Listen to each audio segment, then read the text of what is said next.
module represents a bit of a departure from the previous modules. In modules 1 through 8, we have discussed school and class-wide strategies for instructional and behavioral management. In modules 9 and 10, we shift our attention to students for whom the basic strategies we've discussed are often insufficient. Further, the focus moves to some special considerations necessary when student behaviors become highly emotional or escalate. This module gets us started with an overview of some important considerations for dealing with escalation. We'll break this discussion up into 2 segments. The first segment will focus on a common pattern or cycle of escalation among those students who have a tendency to escalate quickly.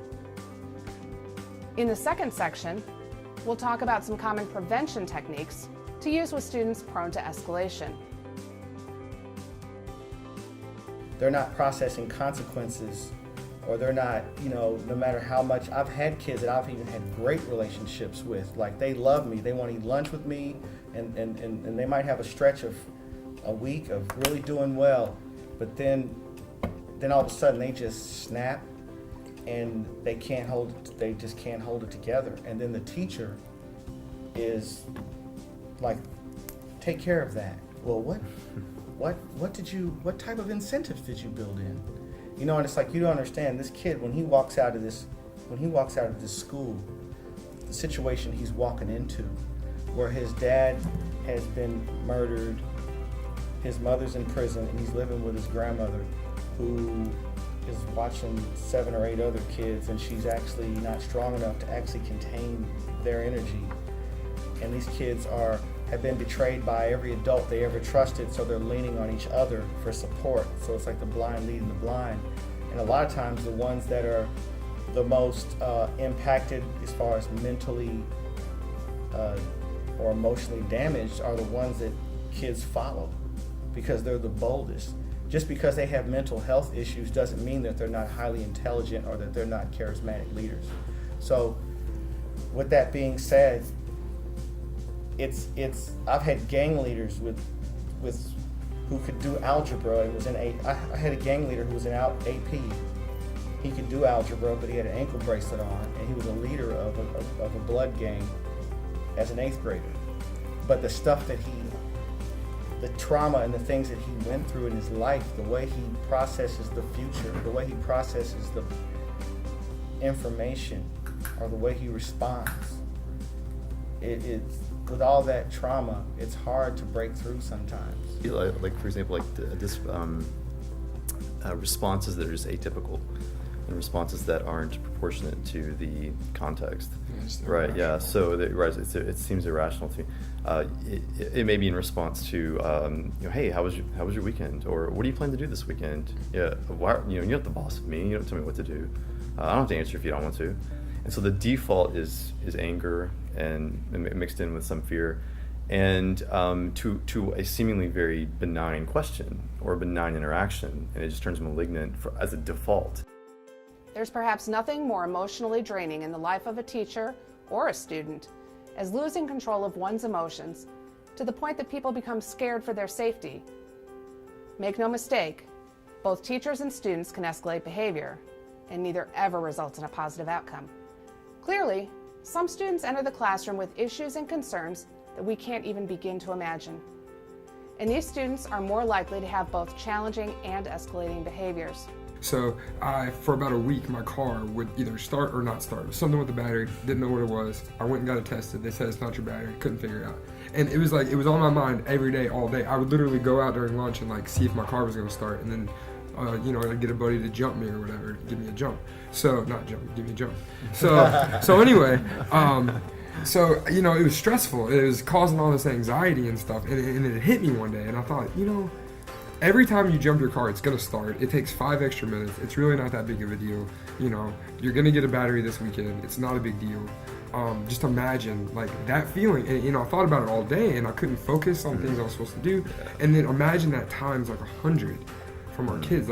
That would be the least of their worries. That would be great if that was that was wrong with the one car in their home that they have amongst 4 siblings, and you know what I mean. So it's all the things in their lives, and I want them to sit down and learn about the Louisiana Purchase today. You know, it's like you have to understand that not only is there a wall, but there's also all that anxiety and stress constantly. Right. I think that when I think trauma, I'm thinking these defiant kids. And it might be a silent defiance. I'm not going to do any work today. I'm not going to follow directions. I'm going to walk on the wrong side of the hallway on purpose. Or it could be a very external defiance. But when an expectation is placed upon a kid that has been through a lot of trauma, we as teachers are working on a very metaphysical level of, I'm asking you to do something and now you're going to be compliant. Whereas kids that have been through trauma, they work on a very physical level. For the most part, we don't control what happens in our students' lives before they come to school. But we do have some control while we're with them. And like we discussed in Module 3, positive relationships go a long way to building trust so that escalating behaviors can be more easily talked down. Because you're talking about kids who are stuck in school and not going to do what you say. Please kick me out. Please suspend me. And you got to deal with all that battle. And there's other kids who will passively sit in class until they feel attacked, and then they become the problem. So there's almost like two different types of kids. Ones that aren't going, no matter how nice you are, or PBIS them, it's not going to really work. On camera. And the other side, where if you kind of work some of your angles, you can slowly pull that child in, right? Well, and sometimes I feel like they might joke on each other, your mama this, and not realizing that something had happened to that student's mom, and then that sets them off. So I feel like the students sometimes are just saying things to say things, not realizing the effect it's actually going to have on somebody. Escalating behaviors are unpleasant for everyone involved. Fortunately, a predictable cycle of escalating behaviors has been identified. And to the extent that we can identify what starts the cycle and what stage students are in, we can take steps to effectively prevent escalation. Of course, this requires that we're aware of what's going on in the environment and in control of our own behaviors and emotions. Let's take a look at each of the stages and consider the implications. Before there's escalating behavior, there's calm. This is the typical student who is dealing with their day without any issues. During the calm phase, we're most able to positively interact with students, to teach them about positive ways to deal with inevitable challenges. This might occur as part of a group instruction or individually. At this phase, students are also most able to accept correction or criticism and to set goals for themselves. The calm phase is our prime time for instruction. It's harder to deal with escalating behaviors once they've begun, and if we haven't taught the appropriate behavior, we can't provide a simple reminder. Once escalation begins, teaching becomes difficult or impossible. No matter how good we are at avoiding those circumstances that set students off, they are inevitable, and this is why we teach ahead of time. Sometimes it's the feeling that another student has disrespected them, or maybe it's frustration with work or a pending consequence. Sometimes triggers are highly predictable, and other times they seem to happen without warning. Once a trigger has occurred, the student will be distracted and will require some reminders and redirection from the teacher to refocus them on positive thoughts. The better relationship a student has with the teacher, the easier it is to redirect them without it appearing to be a challenge. Challenging the student will only increase escalation. If we are unable to effectively redirect the student into an activity or engagement that makes them forget the trigger, behavior typically escalates into what we call agitation. At this phase, students become clearly distracted to the point that they cannot focus on anything but the trigger. They may clench their fists or jaw, show fidgety movements, and bark back at any verbal interactions. At this point, students are very likely to escalate quickly and dangerously if challenged, or if the teacher's behavior escalates. It is very important for teachers to recognize the signs of agitation, as this is the last chance we have to distract the student and turn their attention back to something more positive. Providing a totally different direction or rearranging the environment to remove triggers are often required at this phase. Listen to these teachers describe some tricks for distracting elementary-aged students. It's funny you talk about de-escalation. when I have a child who I don't have a relationship with, that's maybe in the hallway, but I'm assigned to go get them and try to de-escalate them or get them not to go out of the building. What has worked for me so well this year is let's go look at the squirrels. Just look outside. There's a squirrel. Oh my goodness, I think he's great trying to get that other squirrel's nut. Did you see that squirrel? And all of a sudden they're so busy looking at me like, what the heck? What squirrel? What do you see? Right. They forget all about whatever it was that was bothering them. And it has worked for like 4 different kids this year. I'm like, squirrels are wonderful. Is I'll be carrying something and I trip and fall and drop it. It totally, yeah. The kid's like, I'm like, here I go again. I dropped all the dinosaurs. Can you help me? And they're like, oh, okay. 2 minutes ago they were like kicking lockers and screaming. Oh, okay. Wow, this is a good dinosaur. This is. All right, let's put them all in. And then we're good. If agitation escalates to the acceleration stage, the student's behavior dramatically increases in frequency and intensity. This is where we see tantrums, threats, violence, and destructive behaviors, which may even be aimed inward with self-abuse. At this stage, the teacher's focus shifts from prevention of escalation to prevention of harm to the student and to others in the environment. Moving students out of harm's way and continuing to provide clear, calm, and simple directions to the student is the best course of action. Now is the time to implement your school's crisis plan and call for appropriate personnel. If you have questions on Kentucky or JCPS regulations and policies regarding restraint and seclusion, contact the Department of Safe Crisis Management. Once acceleration begins, there is going to be a peak, but how intense that is varies across individual students. The teacher's focus remains on safety for all. Again, physical restraint is strongly discouraged unless you are trained and certified in restraint and seclusion. Move others away and call for assistance.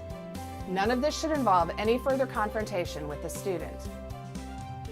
Remember that adult escalation tends to further escalate student behavior. After the peak, students generally realize they've gone too far and will quickly stop the escalation. At this point, they may project blame at others or even apologize and attempt to escape the setting. The teacher's role here is to maintain a very calm demeanor. Let the student know it's over and just leave them alone to de-escalate quietly. Any new directions or challenges to the student can promote a second acceleration and peak. Adults often find it difficult to allow students to have this time to de-escalate, but it's critically important to provide this time to get the student to recover control of his or her emotions so that they can successfully re-engage. That's the only time when talk of consequences or further instruction will be effective. After a sufficient cooling off period, the student may be ready to begin a transition back to the routine. Once the student has calmed, a good test of whether they are truly ready to move into the next phase is to ask them to do something very simple. Maybe move to a new seat or pick up a nearby item. This should be done in an extremely calm and judgment-free manner. Any talk of consequences or other corrections may re-escalate behavior. While some simple debriefing may be necessary if the student asks questions, it is best to save these discussions until after the student is fully back into the calm phase. Finally, the escalating episode has run its course, and the student is again calm, which affords the teacher an opportunity to fully debrief, including a discussion of what the trigger was, reteaching how the student could have better dealt with it, and what the consequence will be. Now that you've been exposed to the full cycle of escalating behaviors, get together with your team and discuss the following. Identify the student behaviors that trigger a response in you. Then reflect on how you may sometimes engage students in a way that increases their likelihood of escalation. Not that you do it on purpose, but we all have natural reactions to misbehavior that may not be productive when considering escalation. Next, discuss some personal experiences you've had where you felt like you could have handled the situation better.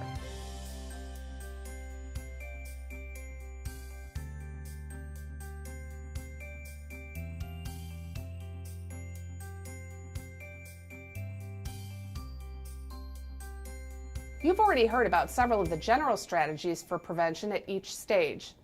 In this section, we'll go into more detail about some of these strategies, and you'll get a chance to problem solve with some video scenarios. There's also non-compliance where they just don't speak to you at all. And so there's also, you might not get the outward aggression. You might ask them to do something and they just generally just ignore you or don't speak to you. And then, it can lead to, if you try to get their attention or ask them more questions, then it becomes leave me alone, or get off me, or I'm not going to listen to you, don't touch me. It's little stuff like that where it can, if I ask them, hey, it's the end of the day, I need you to, get yourself ready to go home, and then just don't respond. Watch how this teacher handles a student who is in the trigger phase and discuss what you see that could be done better to prevent escalation.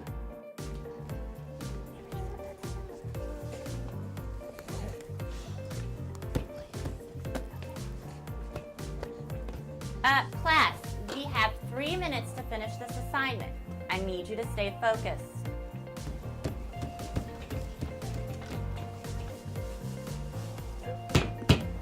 Stop!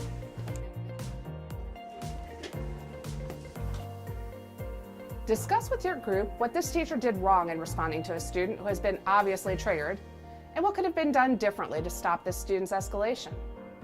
You probably noticed that the teacher did not actively attempt to distract the student once the trigger was obvious. This simply allowed the student to continue to focus on the trigger. Let's watch a better example of how the teacher can handle this trigger.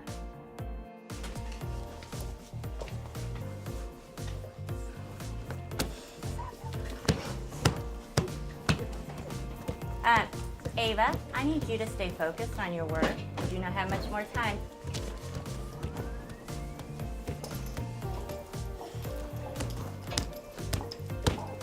Hey, look at me.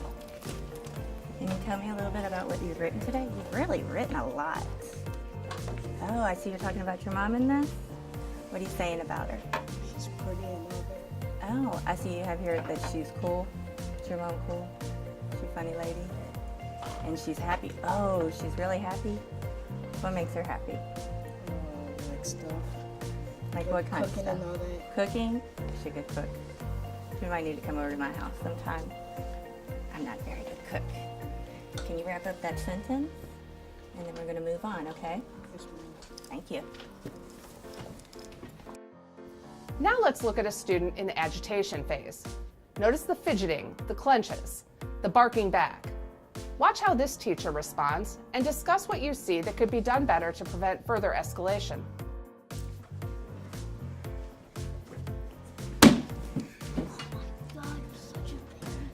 Shut up! Brandon, get yourself together or you're out of here. Oh my god. We don't act like that in here. I'm serious. Get it together. You really are. Shut up, dummy!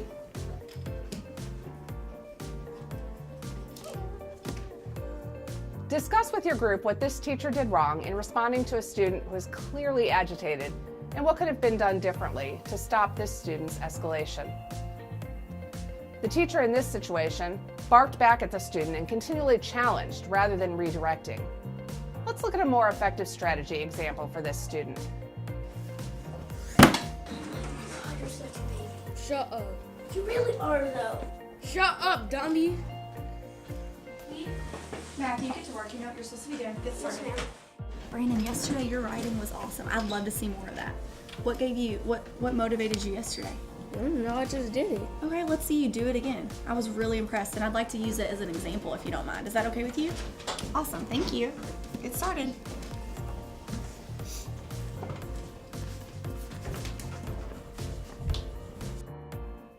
As with the trigger example, the teacher had to find a way to distract the student away from the trigger, but it's much harder at the agitation phase. The teacher resorted to a totally different set of directions to change up the circumstances and distract the student. Let's look at one more, this time with a student in the de-escalation phase. Watch how this teacher handles the situation with the student. Discuss what you see that could be done better to prevent re-escalation.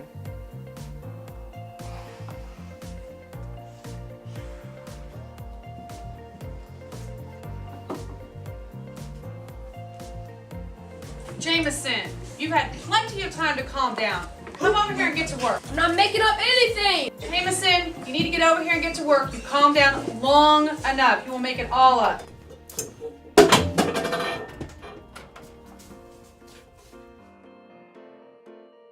Discuss with your group what this teacher did wrong in responding to a student in the de-escalation phase and what could have been done differently to stop this student's escalation. At the de-escalation phase, prevention of future escalation is dependent upon the student's ability to completely calm. When the teacher continues to challenge the student and voice displeasure, it serves as a trigger for another escalation. Let's look at a better strategy.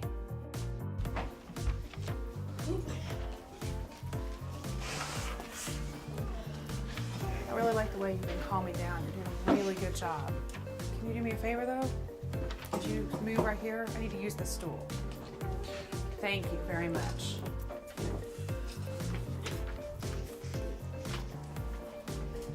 How are you doing on number one? Okay? James, you're doing a really good job of calming down. I think you're ready to go sit at your seat. Let's go try that, okay?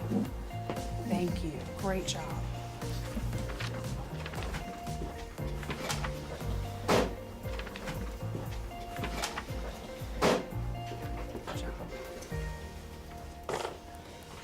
Okay, how you doing over here? I know you are. It's okay. Why don't we do this? We'll just try number one, get through that, and we'll go from there. Okay? Let's try number one right now. Thank you.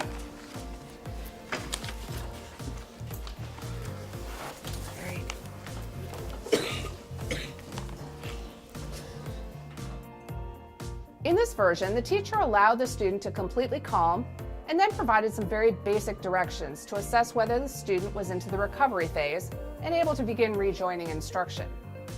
Even at this point, the teacher continued to provide small directions and began to set the occasion for a deeper discussion of consequences once the student is totally back to calm. Sometimes the hardest part of an escalation is repairing the relationship. As adults, we have to be able to forgive students and encourage them to have a fresh start. I can't hold on to a grudge. I've even tried. Then I walk in, that's it, I'm done. The next day I walk in, what's up, man? I cannot find it in my heart to keep, to keep staying angry at this kid, because the kid is like, I've had bad days too, and I've said things sarcastically before when the kid didn't deserve it. There's been times that I've said, then I had to go back. And the one thing I love is that my students, it goes down to culture and climate. So like even a kid can have a bad moment with you, but if you can like make that situation right, it goes back to the restorative practice. If you expect your wife or your husband to forgive you for a bad moment, then you should be able to forgive a student.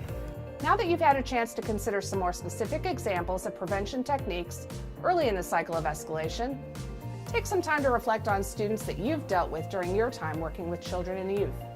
Think about the escalating behaviors you've observed. What indicator behaviors were there?